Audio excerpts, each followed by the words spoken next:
There is an old house in one of the woods 50 kilometers from Oklahoma City. In 1975, lightning struck the forest and a fire broke out. Then this house also burned down. All family members who were in the house were burnt and died. Their corpses were in a very sad and horrible state. The police sealed off the house and forbade others to enter. One day, a group of young people from the city come to the forest for a vacation and see the house. Unethical youths break the house's seal and enter the house. Here they have fun and drunken people do immoral things. The visit of young people did not please the spirits of the owners of the house, i.e., the spirits of the deceased family members. Ghosts appeared to them. Seeing the screaming ghosts, young people run away. This house gets a lot of visitors. Two thieves try to hide drugs in this house. But the ghosts did not like these criminals. They screamed very loudly. The two thieves ran away very quickly. People come here to do very ugly and immoral things, but are attacked by ghosts. In fact, these ghosts protect their homes from such evils, crimes, and abominations. Ghosts don't bother good people. Some people passing through the forest say that they have seen the spirits of the laughing family members. Sometimes you hear their screams and you think they are defending their home. Sometimes you will hear their happy laughter. Anyone who hears these stories will feel sorry for them.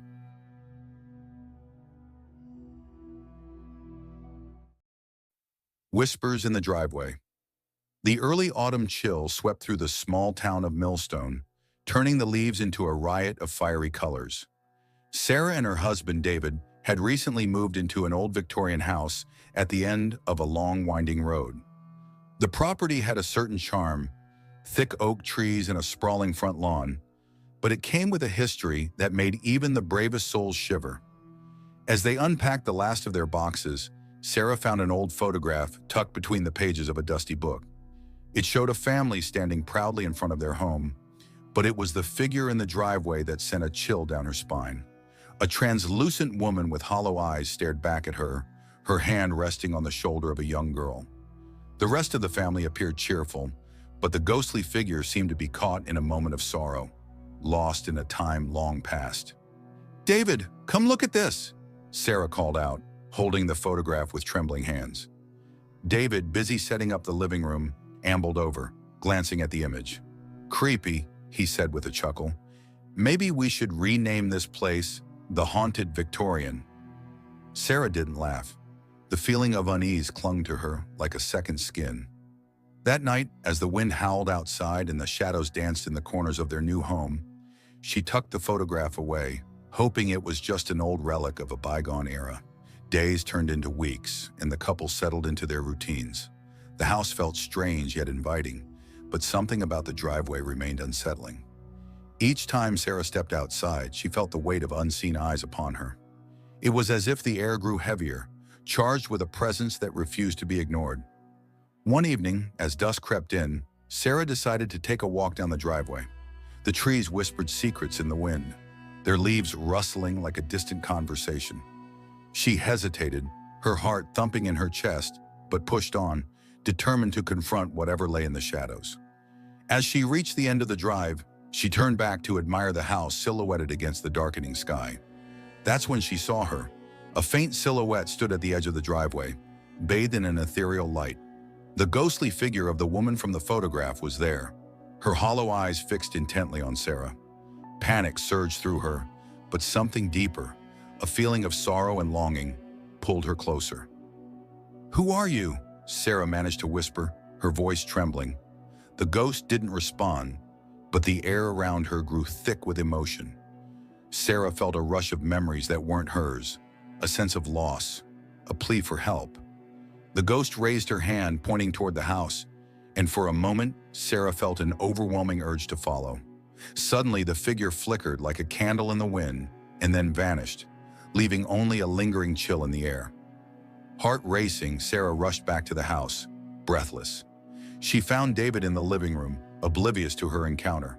"Did you see anything?" she asked, trying to gauge his reaction. "Just you, looking like you've seen a ghost," he teased, ruffling her hair. "Relax. It's an old house. You're bound to hear a creak or two." That night, as they lay in bed, Sarah couldn't shake the feeling that the woman had been trying to communicate something important. She tossed and turned, restless until she finally fell into a fitful sleep. The following day, Sarah decided to investigate the history of their home. She visited the local library, diving into dusty records and old newspaper clippings. As she sifted through the material, she learned of a tragedy that had befallen the original owners, the same family from the photograph. Their daughter Emily had disappeared one stormy night, never to be seen again. The townspeople speculated about a dark fate, while the mother, Clara, was left in despair, her spirit bound to the home, searching for her lost child. With each new piece of information, Sarah felt an emotional connection to Clara. She was not just a ghost, she was a mother, tormented by the absence of her child. That evening, after David had gone to bed, Sarah stood in the driveway once more, willing the spirit to appear. "Clara," she called softly, her voice trembling but resolute, "I want to help you." The air grew cold, and the atmosphere thickened. Slowly, Clara's form materialized, her face lined with grief, her eyes filled with an unquenchable longing. Sarah stepped forward, her heart pounding. "I know about Emily," Sarah said, her voice steadying. "I want to help you find her." The ghost's expression shifted, a flicker of hope igniting in her hollow eyes. She reached out her hand, and Sarah felt a rush of energy course through her. In that moment, she understood. Clara needed her to remember Emily, to unearth the truth that had been buried for so long. Guided by an unseen force, Sarah walked to the edge of the property, her heart racing. She paused at a cluster of trees where the ground seemed to dip slightly, almost as if something lay hidden beneath. With newfound determination, she began to dig, her fingers clawing at the earth. The cool soil gave way, revealing a small, rusted locket. Heart-pounding, she brushed off the dirt and opened it to find a photograph of a young girl, Emily. As she held the locket, a warm light enveloped her. Clara appeared beside her, her spirit radiant, the sadness in her eyes replaced by peace. "Thank you," she whispered, her voice a gentle breeze. And just like that, she faded, leaving behind a lingering warmth. In the days that followed, the weight of the house lifted. Sarah felt a sense of closure, not only for Clara but for herself. She had not only helped the spirit find peace, but had also confronted her own fears. The driveway, once a place of dread, now felt like a sacred space, a bridge between worlds, where love and loss intertwined. As autumn gave way to winter, the couple settled into their new life. The ghostly whispers replaced by laughter and warmth. The driveway became a place of remembrance, a testament to the enduring bonds of love, transcending even the boundaries of life and death.